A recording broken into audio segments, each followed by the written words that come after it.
Hello everyone. आज हम pyruvate के अगली कहानी को समझेंगे कि पाइरूवेट आगे जाकर क्या करेगा। कल हमने ग्लूकोज से पाइरूवेट बनने का प्रोसेस मतलब ग्लाइकोलिसिस देखा था। होप आपको समझ आया होगा। तो हम फर्स्ट क्वेश्चन से शुरुआत करते हैं। What is metabolic fate of pyruvate. Fate का मतलब हिंदी में होता है भाग्य।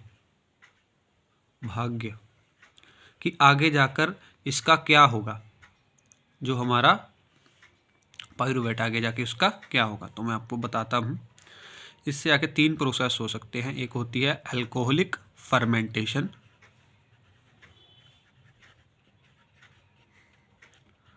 एक हो सकती है लैक्टिक एसिड फर्मेंटेशन,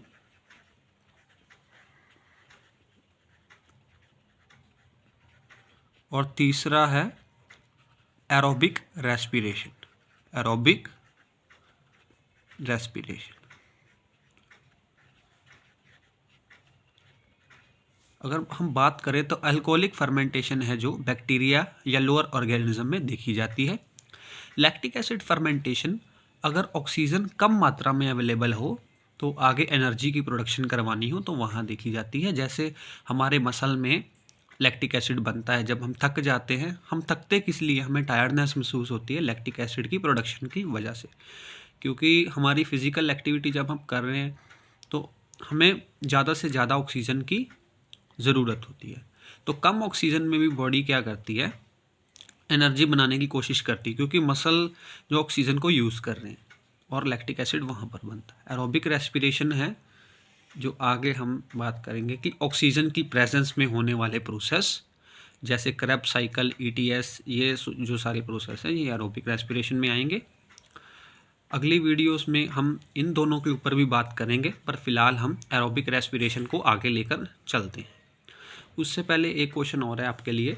इस glycolysis is a aerobic respiration? नहीं, ग्लाइकोलिसिस एरोबिक रेस्पिरेशन नहीं है। एरोबिक रेस्पिरेशन का मतलब होता है जो सिर्फ प्रेजेंस ऑफ ऑक्सीजन में ही हो, because glycolysis does not require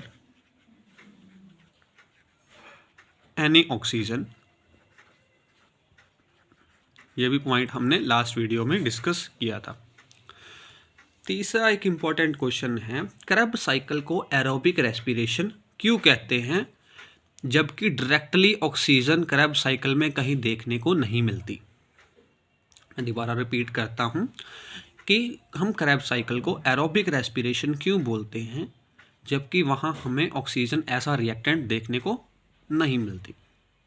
तो क्या है, एक बार आपको मैं ब्रीफ में बताता हूँ, एक्सप्लेनेशन हम अगली वीडियो में करेंगे।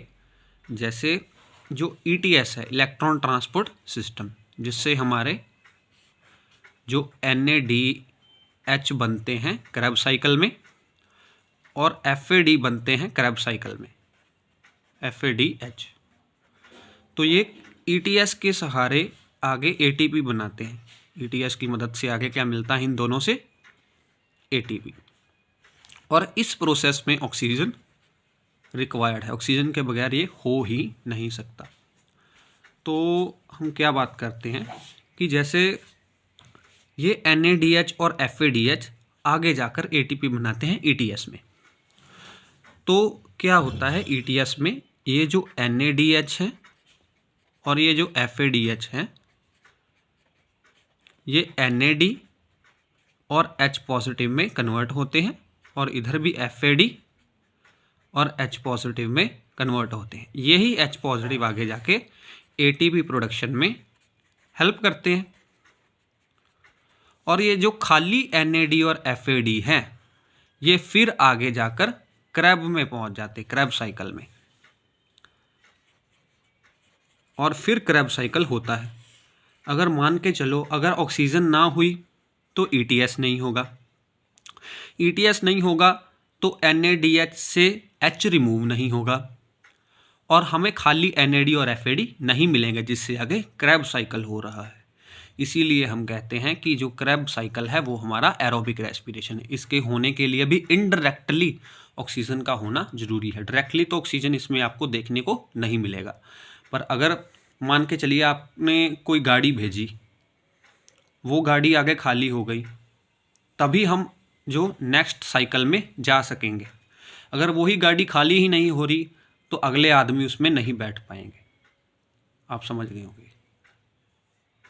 जैसे कि हमने लास्ट वीडियो में भी बात की थी कि ग्लूकोज से पाइरूवेट बनता है, इसे ग्लाइकोलिसिस बोलते हैं। और पाइरूवेट की जो एरोबिक रेस्पिरेशन है वो हम डिस्कस करने वाले हैं। तो सबसे पहला क्वेश्चन है, what is the location of aerobic respiration, कि जो वो रेस्पिरेशन के स्टेप जो ऑक्सीजन की प्रेजेंस में होते हैं वो अगले स्टेप किस लोकेशन पे होते हैं। तो मैं आपको बताता हूँ कि अगर ग्लूकोज से पाइरूवेट बना और सफिशिएंट ऑक्सीजन अवेलेबल है तो हमारा पाइरूवेट जो है मैट्रिक्स ऑफ माइटोकॉन्ड्रिया में पहुँच जाएगा। ये हमारा माइटोकॉन्ड्रिया है,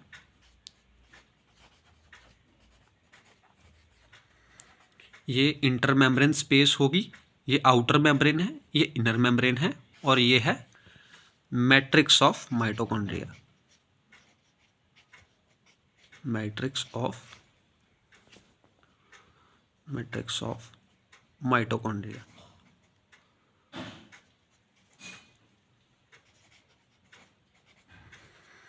जिसमें आगे हमारी लिंक रिएक्शन होगी। तो लोकेशन में हम यहाँ पर क्या लिखेंगे, mitochondrial matrix, mitochondrial matrix. Mitochondrial matrix किस किस चीज़ की लोकेशन है, एक तो हमारी लिंक रिएक्शन और एक हमारा क्रेब साइकिल। और ये जो स्पेस है, मेम्ब्रेन है, इस पे हमारी ईटीएस होगी, वो हम अगली वीडियो में बात करेंगे। लिंक रिएक्शन में आगे हम क्या देखेंगे कि जो हमारा पाइरूवेट है वो कन्वर्ट होता है एसिटाइल कोएंजाइम ए में। ध्यान रखने वाली बात क्या है कि जो हमारा पाइरूवेट है वो 3 कार्बन कंपाउंड है और जो हमारा एसिटाइल कोएंजाइम है वो 2 कार्बन कंपाउंड है। तो आप बोलेंगे कि एक कार्बन यहाँ से गया कहाँ, वो मैं आपको समझाता हूँ। यहाँ पर क्या होगा कि एक CO2 जो बाहर निकलेगी, इसे जो एंजाइम कराता है उस एंजाइम का नाम है पाइरूवेट डिहाइड्रोजिनेस कॉम्प्लेक्स। तो मैं सबसे पहले पाइरूवेट का स्ट्रक्चर बना रहा हूँ। पाइरूवेट 3 कार्बन का स्ट्रक्चर बनेगा और उस पर हाइड्रोजन्स भी होंगे।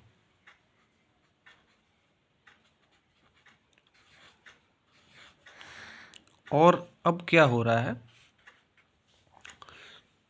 पाइरूवेट डिहाइड्रोजिनेस कॉम्प्लेक्स आएगा।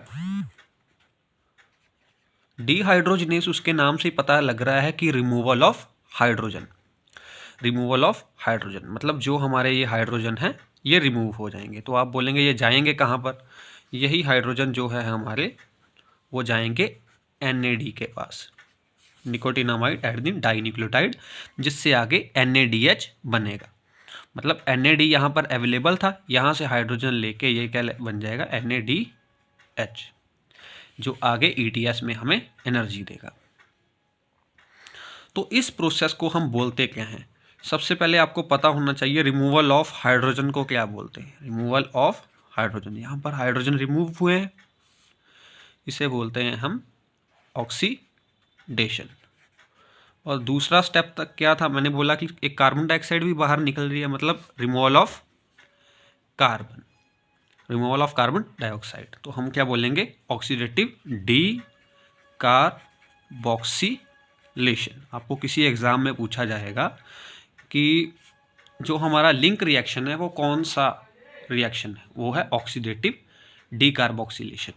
ऑक्सीजन की प्रेजेंस में मतलब ऑक्सीडेशन में और डीकार्बोक्सिलेशन हो रही है, इसमें क्या है हाइड्रोजन रिमूव हो रहे हैं और साथ में एक कार्बन भी रिमूव हो रहा है, इसीलिए इसे ऑक्सीडेटिव डीकार्बोक्सिलेशन कहते हैं। एक इम्पॉर्टेंट पॉइंट और है कि जो हमारा पाइरूवेट डिहाइड्रोजिनेस कॉम्प्लेक्स है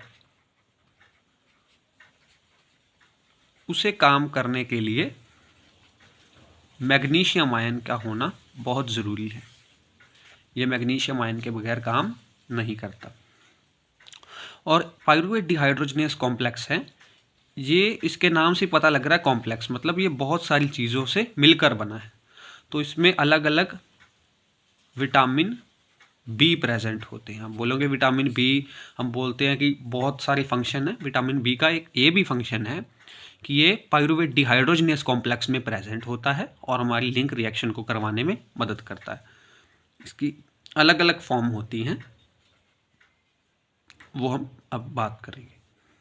इसमें विटामिन बी के कॉम्प्लेक्स में B1, B2, B3 और B5 लगते हैं, होते हैं। मतलब इस कॉम्प्लेक्स में B1 होता है हमारा थायामीन, B2 होता है रिबोफ्लेविन, B3 हमारा होता है नियासिन और B5 होता है हमारा पेंटोथेनिक एसिड।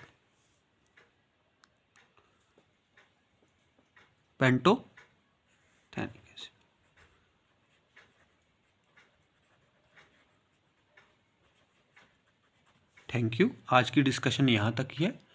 अगली बात जो क्रैब साइकिल की है वो हम नेक्स्ट वीडियो में करेंगे। Thank you.